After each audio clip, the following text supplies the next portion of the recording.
We hide treasure like a cherished secret, to share only with a select few. But down this crumbling driveway, concealed beyond the horizon of summer's harvest, stands a testament to history that one man hopes to one day show the world. My name's Howard Hankins, and we're outside of Williamsburg. Howard Hankins turns trees into mulch. He prides himself on making mulch that lasts longer. As you'll soon see, Hankins has a thing for things that last. I first off can't believe I did it. This recycler is also trying to restore a remarkable collection that honors the men who led our nation. Because so many people look at me and go, "You're crazy. Why'd you do this? What are you doing?"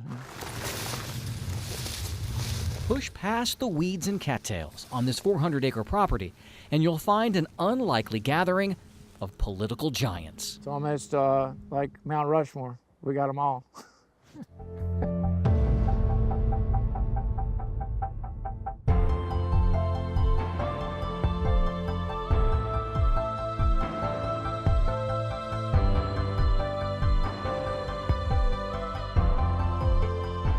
Here tower 43 American presidents.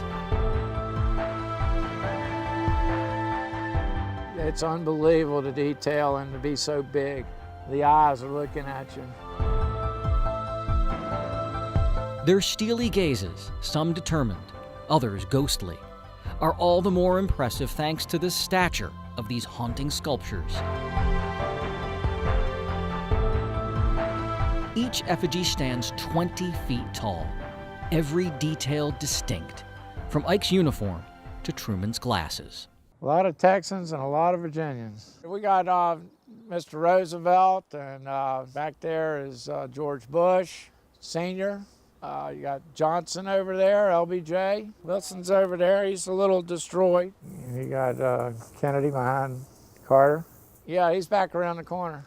Over there probably by Reagan. And a lot of people look at George and the way he's got his, looks like tears that he's crying over Washington, and says Washington's broken and we need to fix that. And despite Washington, D.C.'s dysfunction,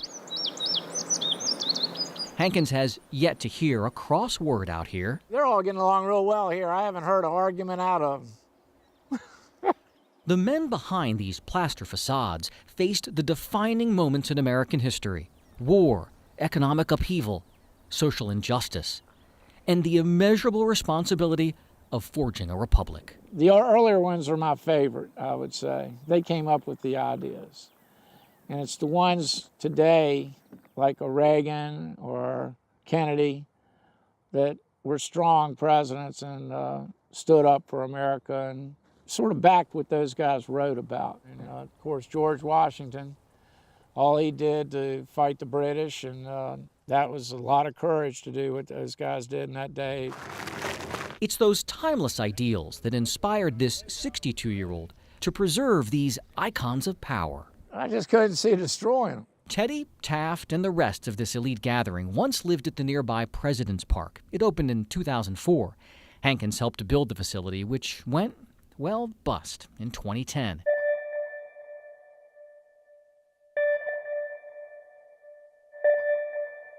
He was tasked with disposing of the concrete, fabric, and steel skeletons that make up each 20,000-pound structure. You know, they wanted me to crush them, and I thought about it. But he decided to save them for history's sake. Figured out how to lift them and put them on the trailer. It took about 7 or 8 days to move them all. Popped a hole in the top of their head, dropped the chain in, and caught the framework, the steel framework. The move was hard on these figures. Some suffered broken necks, others chipped chins. LBJ, known for his foul mouth, lost his nose. And the damage to our much-revered 16th president, it's a shame he got shot and killed so soon, was uncomfortably close to the truth. He fell and cracked his head open in the back. That was about the worst damage. There's something about the patina of time that brings these occasionally visionary and often imperfect men back to life. The chips and just the worn look. He looks worn, like he's been tested.